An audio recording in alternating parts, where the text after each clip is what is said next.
Hey guys, welcome back to my channel. I hope you're all well. As it is approaching summer, although the UK weather is not summering right now, I'm going to be talking about another SPF today, and it is by Thank You Pharma. It is their Sun Project Water Sun Cream SPF 50.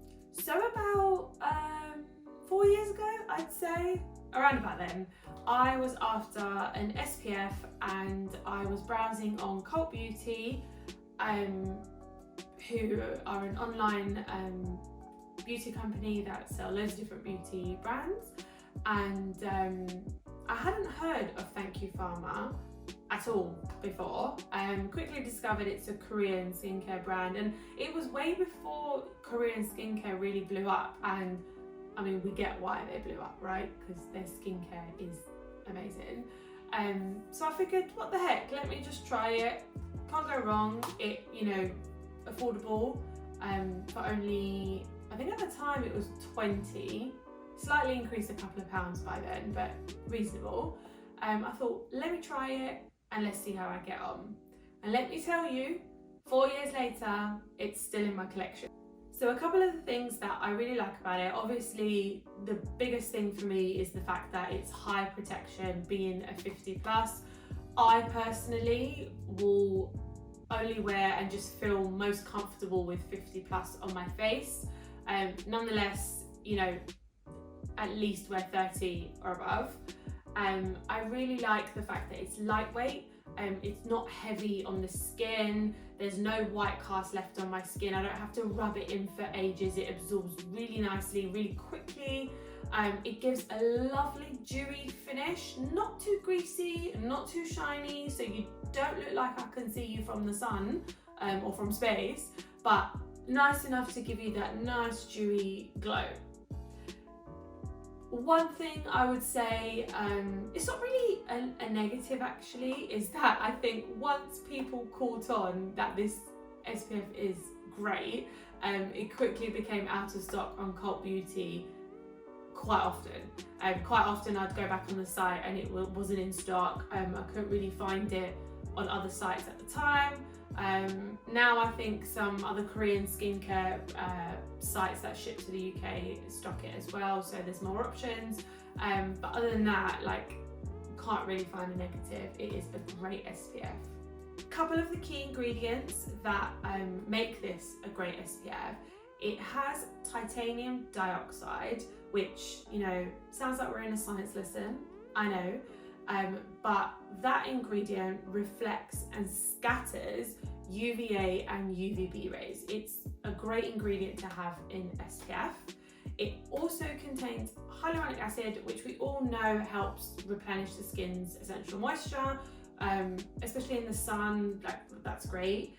And it, interestingly enough, contains, which I didn't know and I'd never heard of this ingredient, it contains mistletoe extract.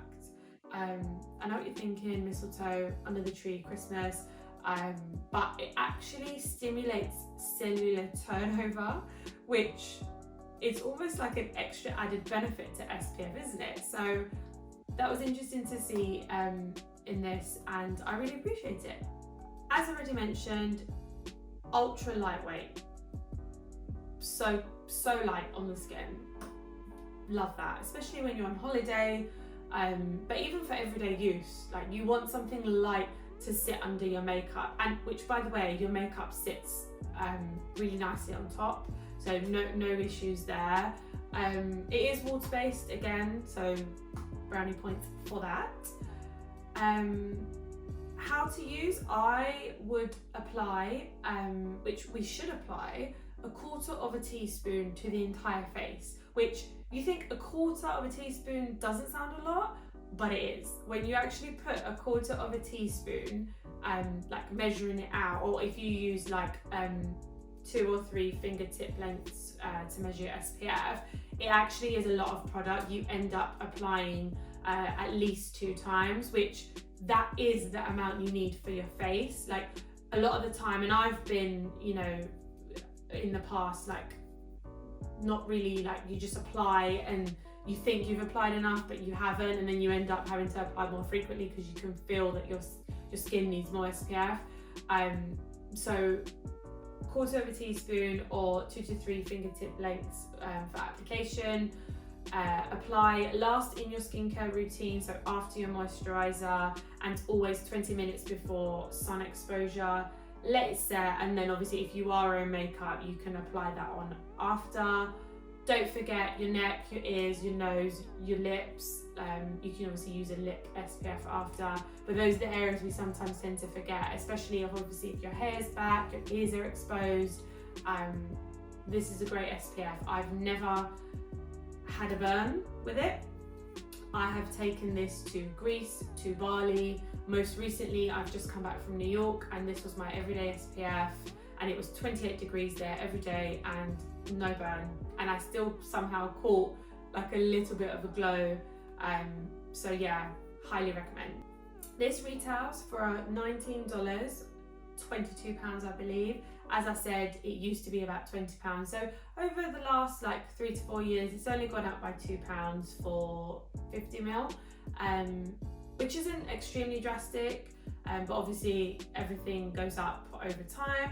So for £22, I think that's very reasonable for an SPF. I usually will not really compromise the price of an SPF. If I really love it and it is slightly expensive and it works for me, then I'll purchase it, even if it's £7 or £17 or £27.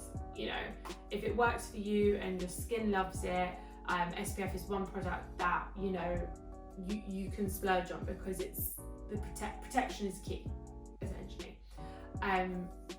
It has such great ingredients for an SPF, an affordable SPF, that I am saying yes to, and I would repurchase. I have repurchased. I can't even tell you how many times I've repurchased, because I don't even know, because I used to use just this SPF for years before I discovered a few others that I love, and now I have them in rotation.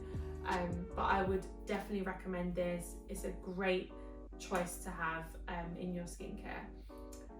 So yeah, Alexa Skin recommends. Thanks for watching, guys. See you on the next one.